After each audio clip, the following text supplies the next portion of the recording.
சின்ன வயசுல இருந்தே ஆண் குழந்தைங்களுக்கு எந்த ஒரு விஷயத்த நாம சொல்லிக் கொடுத்து வளர்க்குறோம். அக்காவ பத்திரமா பாத்துக்கோ. தங்கச்சிய பத்திரமா பாத்துக்கோ. அம்மாவ நீ தாண்டா அப்புறம் பாத்துக்கணும். அதுக்கப்புறம் கல்யாணம் ஆன பிறகு ஒய்ஃப். ஒய்ஃப் உன்ன நம்பி வந்தவள நீ இப்படி பண்றியே! இப்படின்ற டயலாக்க தான் நம்ம சொல்லிக் குடுத்துட்டே இருந்திருக்கோம். ஆனா, இப்போ இருக்கிற இந்த மாடர்ன் வேர்ல்டுல விமன் இண்டிபெண்டன்ட்டா இருக்கிற ஒரு இண்டிபெண்டன்ட் விமன எப்படி நாம பார்க்கணும்னு சொல்லிக் குடுக்குறோமா?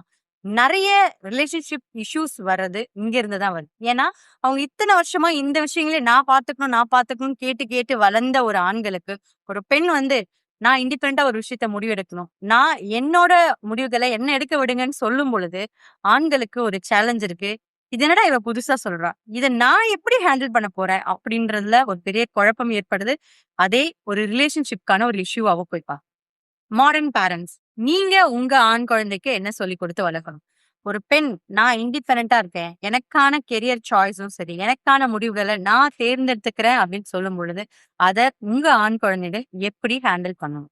2வது அவங்க ஒரு பவுண்டரி செட் பண்றாங்க. எனக்கு இது பிடிக்கல. இந்த விஷயத்த நான் பண்ண மாட்டேன் அப்படின்னு வந்து உங்ககிட்ட அவங்க சொல்லும்பொழுது, அத நீங்க எப்படி ஹேண்டில் பண்ணுவீங்க? முதல்ல ஒரு விமன்க்கு நோ சொல்றதுக்கான எல்லா விதமான ரைட்ஸும், எல்லா விதமான உரிமைகளும் இருக்கு.